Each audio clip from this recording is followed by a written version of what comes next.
Hi friends, welcome to Thirumathi Kitchen. என் பேர் சத்யா. இன்னைக்கு நம்ம பார்க்க போறது டேஸ்டியான chicken gravy தான் எப்படி பண்ணலாம்னு பார்க்க போறோம். இது chicken biryani, vegetable biryani, pulao எல்லாத்துக்குமே சூப்பரா இருக்கும். வாங்க வீடியோக்குள்ள போலாம்.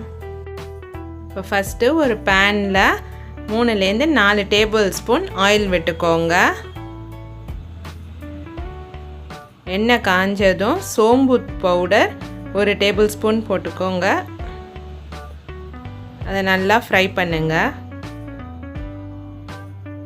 இப்போ பெப்பர் பவுடர் மிளகுத்தூள் 1 டேபிள்ஸ்பூன் போட்டு அதையும் நல்லா ஃப்ரை பண்ணுங்க. ஜிஞ்சர் கார்லிக் பேஸ்ட் இஞ்சி பூண்டு விழுது 1 டேபிள்ஸ்பூன் போட்டு அதையும் நல்லா ஃப்ரை பண்ணுங்க. வாசனை நல்லா கமகமன்னு வரும். இப்போ வெங்காயம் பெரிய வெங்காயமாக நான் ஒன்று வந்து நல்லா பொடியாக கட் பண்ணி வச்சுருக்கேன். அதை போட்டு நல்லா வதக்குங்க.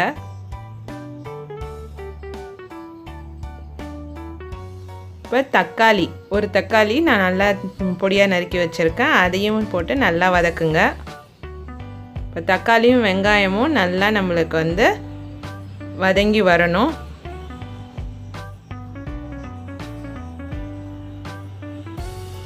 இப்போ இது கூட chilli powder 1 tablespoon, turmeric powder 1/4 tablespoon, கொத்தமல்லி பவுடர் 1/2 டேபிள்ஸ்பூன். இது நல்லா மிக்ஸ் பண்ணுங்க எல்லாத்தையும்.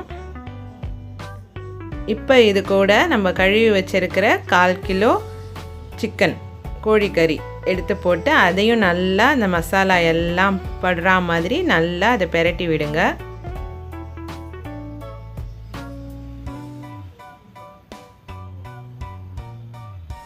இப்போ இது கூட கருவேப்பிலை போட்டுட்டு சால்ட் தேவையான அளவு சால்ட் கல் உப்பு போட்டுக்கோங்க.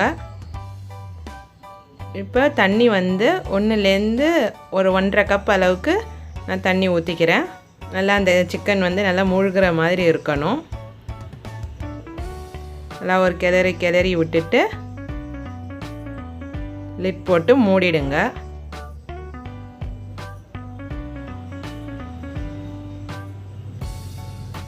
இது வந்து கறி வந்து நல்லா வேகணும் சிக்கன். அப்பப்போ கொஞ்சம் ஓப்பன் பண்ணி பார்த்துக்கோங்க சிக்கன் வெந்திருக்கான்ட்டு ஒரு 1/4 மணி நேரம் கழித்து. இப்போ சிக்கன் வந்து நல்லா வந்துடுச்சு. இப்போ இந்த தண்ணி வந்து கொஞ்சம் வற்றணும். ஸோ அதனால் இன்னொரு தடவை லிட் போட்டு மூடிக்கோங்க. இது கூட கொத்தமல்லி கலந்து போட்டுட்டு சிக்கன் கிரேவி வந்து ரெடி ஆகிடுச்சு. இப்போ இது வந்து சிக்கன் பிரியாணி, வெஜிடபிள் பிரியாணி, புலாவ், அப்புறம் கொஞ்சம் கோகோனட் மில்க் ரைஸ் எல்லாத்துக்கூடையும் சேர்த்து சாப்பிட்லாம். சப்பாத்தி, பரோட்டா எல்லாத்துக்குமே சாப்பிட்லாம். ரொம்ப டேஸ்டியாக இருக்கும். ட்ரை பண்ணி பாருங்கள். பிடிச்சிருந்தால் லைக் பண்ணுங்கள், ஷேர் பண்ணுங்கள், சப்ஸ்கிரைப் பண்ணுங்கள். மறக்காமல் பெல் பட்டனை ப்ரெஸ் பண்ணுங்கள்.